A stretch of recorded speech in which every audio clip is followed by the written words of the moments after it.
This is a test. Welcome to the Black Whirl podcast, where you'll hear news, commentary, and analysis centered around the lives of Black America and around the world. I'm your host, Joe Brown.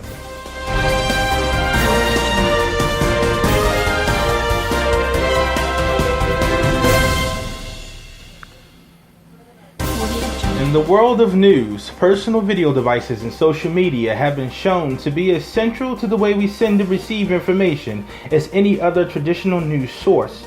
These capabilities on the part of the individual have given rise to what's known as citizen journalism.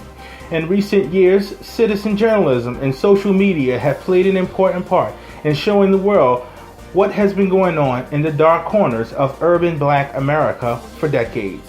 These revelations are reshaping the narratives surrounding the Black community and showing the biases of the American justice system towards its Black citizenry.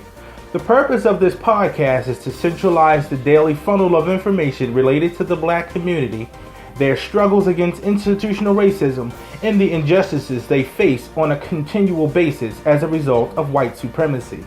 The Black Whirl's mission is to use pertinent and credible information with the goal of educating, informing, and helping to break the news that is important to the Black community writ large.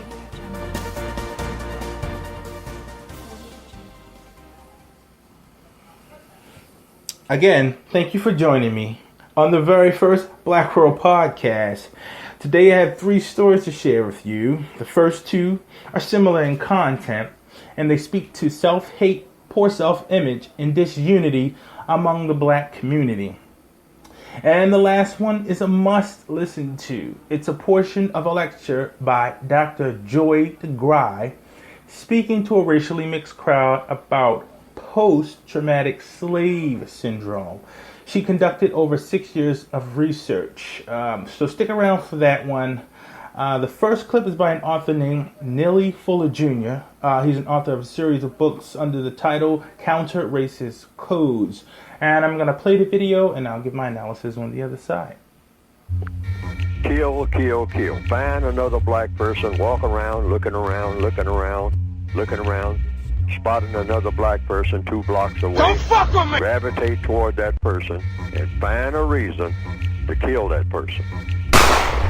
We had an incident right here in Washington just a week or so ago where that old adage, that old, you might say, part of what you call Black culture, what are you looking at me for?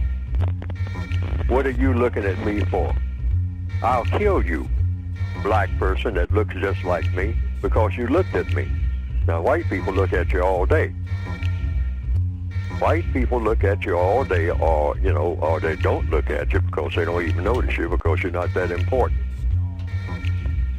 But here's some Black person that you say, he's looking at me. What is he doing looking at me? And that's after going out of your way with a lot of us, let's tell the truth now, to get attention. Doing everything you can to get attention, and then when somebody gives you the attention, what are you looking at me for? You don't know me. And then bang, because that's what happened the other day. Bang, bang, bang. I'll kill you. I'll kill you. Person who looks like me. Why? Because you looked at me. That's why. I will kill you because you looked at me. Now, what is the look supposed to do? Well, you looked at me. Well, what has looking at you got to do with anything? Well, I don't know. I don't know why I do anything. I'm Black. I ain't got no reason for what I do. I just do stuff. Just walk around on the street all day like a zombie, looking for something to do, and usually it's something that makes no sense at all. Now, that's not all Black people by any means, particularly throughout the entire world, but in the Northwestern Hemisphere, that's a part of the culture that's been passed on.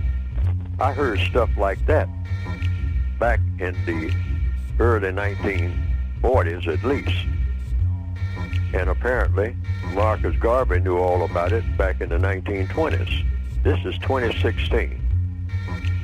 we need to examine what we call black culture in fine detail and stop skirting around it and find out exactly what is the root cause of all of this. Of course, the root cause, in my opinion, is a system of white supremacy, which teaches black people that what you want to do in your life is find a reason to hurt yourself and other black people as much as you possibly can if you got color in your skin. That's the message that the white supremacists send to black people, particularly young black people, about their future. What you want to do with your life, since you don't have an idea of what to do anyway, I'll tell you, is find somebody that looks like you, try to hurt them as much as you can, and in the process hurt yourself as much as you can, and just get the hell out of our way. Because we're the only people that really count. The white people who believe in white supremacy.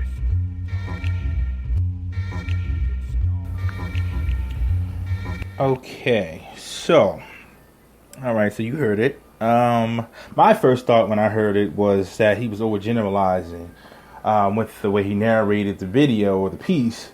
And then, you know, after I thought about it, the first place that came to my mind was Chicago. And there were 56 people shot and 13 people killed during Father's Day weekend in Chicago. And I only heard this story as an aside on MSNBC, but according to the Chicago Tribune, there have been 1,800 people killed. That's 1,800 people killed to date in Chicago. That's 10 people a day. That is like a literal war zone. It's right here in the middle of America. And it just makes me think, like, what specifically is going on in Chicago that this is happening at this alarming rate.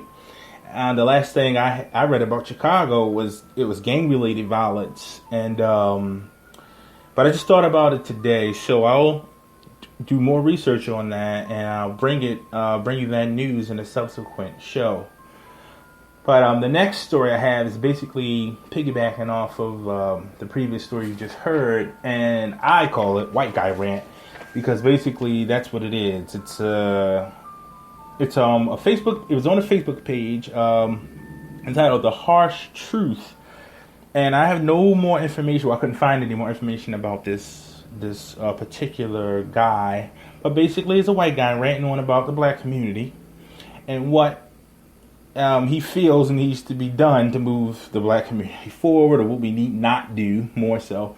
And I will warn you, he uses a lot of expletives, but, you know, I guess try to listen to the content. And he says he has 10,000 followers, which is one of the reasons why I was trying to find out who he was. So maybe I need to dig a little harder, or a little deeper. And I'll may find that information, but just listen to the video, and of course I'll get my analysis on the other side. Now mind you, I have 15,000 followers, 10,000 of them are black folk. They know I'm not racist. But let me get this straight. You will kill another black man for stepping on your shoes, for shoulder checking you, for shorting you $10 on the drug sale, for the utmost stupidest reasons. You will kill them without an instant of doubt and no shred of moral. But this white man has got their foot all on your fucking neck, and you do absolutely nothing. I've seen shit out there that says, we're going to ban Black Friday. That don't do shit. That don't do shit. What you need to look at is your community around you that is filled with money. That's what you need to attack. When Black Lives really matter, you'll have everybody in the NBA. You'll have everybody in the NFL. They won't step on a court or step on a field until something is done for their people. But they don't give a fuck. Okay? We've even heard people like, let's look at the top elite of the black community. Okay? Oprah Winfrey, Tyler Perry, Jay-Z, Floyd Mayweather, and the list goes on. How many people are billionaires and millionaires and don't do shit? Now, what I mean by don't do shit is what do they do for the black community? And I've even heard Floyd Mayweather go on record and say, why should I help anybody out? Because when I go broke, ain't nobody gonna help me. But you'll sit there and defend this dude and pay $75 to see him fight, and he don't do shit for you. This motherfucker will go out and buy a $2 million watch, a $1.5 million car, and don't do shit for the black community. These are the people you need to boycott, and these are the people you need to hold accountable for the shit that's going on right now. And it's the truth. And I know you don't want to hear it from an Ofe, an Edomite, a white devil, but it's the fucking truth. Akon went to Africa and gave Africans electricity. What the fuck are these other people doing like Jay-Z? What are they doing? Now, if you take Jay-Z, Tyler Perry, and Oprah Winfrey and take their money, they could own a black-owned bank. But why won't they? Because they know the white man will step on their neck. Until you people buck up to the real shit and realize, until you step back on the white man's neck, you ain't never gonna fucking move forward. They had this shit back in the day, back in Oklahoma, they had Black Wall Street, but the white people got rid of that shit too. You need to start holding these people accountable.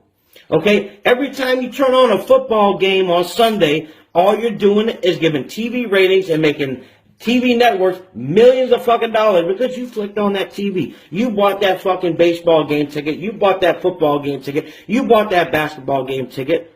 What are these people that are doing for your community? Now I see somebody say, well, we're going to keep our black dollar and bring it back to our community. You don't own shit in your community because the Chinese, the Dominicans, and the fucking Indians own everything.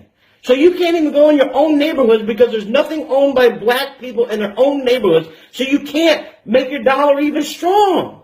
Now, Patti LaBelle did the bean pie shit, which proved right there. Now, whether it was buffoonery behind that or anything, but it still proved that the black dollar is strong. How many sales does she have? Nobody wants to eat no fucking nasty-ass fucking bean pie. But the point behind it was support your own. And look what happened, how much money that brought in record sales in a weekend. Now just imagine, this is what I see here. These drug dealers in these black communities, right? What do they do with their money? Do they open black-owned stores in their community? Absolutely not. They take that shit somewhere else. If you're going to do something, and the same thing with black women. What do they do when they go get their weaves? They go give their money right to the fucking Chinese. Why not own a salon that sells weaves by black-owned owners? Have a grocery store, black-owned. Now, if Floyd Mayweather decided to go to a neighborhood and open up a grocery store, black-owned, in a black community, how much would it cost him? It probably cost him 2 of them fucking watches he's got. Or Jay-Z. Do you see where I'm going with this shit? This shit where you're standing in front of police departments and blocking off highways, that don't do shit. Because they're still fucking killing you in record fucking numbers. Now, when you see, I just can't go on. I think you understand my point here. To get this shit solved, you need to start within your own community and hold your own people accountable. Because I'll tell you right now, if there was a white baby choking and a black baby choking, Oprah Winfrey would step on the black baby to save the white baby. And y'all know I'm fucking right. Y'all know I'm saying the truth. Oprah got enough money to go in 52 states and open 52 black-owned grocery stores and still have billions of fucking dollars. Same thing with fucking Tyler Perry. Same thing with Jay-Z, but do they do it? No. Because they only care about themselves. So until you hold these people accountable for their actions, shit ain't never going to change. And that's the goddamn truth. Like I said before, you will kill your own people in a heartbeat, but you will let this white man step on your goddamn neck. Now, I know there's going to be people out there saying, the white people, we all know the honkery, they're going to say, look at this race-baiting asshole, he's going to start riots. No. I'm telling you the absolute 100% honest truth, and people know it. So, to the people in the urban community, start opening black-owned stores. Take your drug money, because you need somewhere to wash that money. Open black-owned stores in your own community. And when you see fuckery going on in your community, put a stop to it. Y'all need to stop killing each other. That is the biggest thing. Fuck the police. They ain't never going to stop what they're doing because no one's going to do anything about it. You can sit there and, you understand my point. This is my video that I've been trying to say. I've seen people, black people, come through slavery. 4 million people slaughtered, beat, raped, killed, eaten up by dogs, hung from trees, beaten the next day, go out and pick cotton all day, overcome that shit. but you can't overcome now, in this day and age, the white man stepping on your neck. Y'all need to pull your shit together. Straight up truth. And I know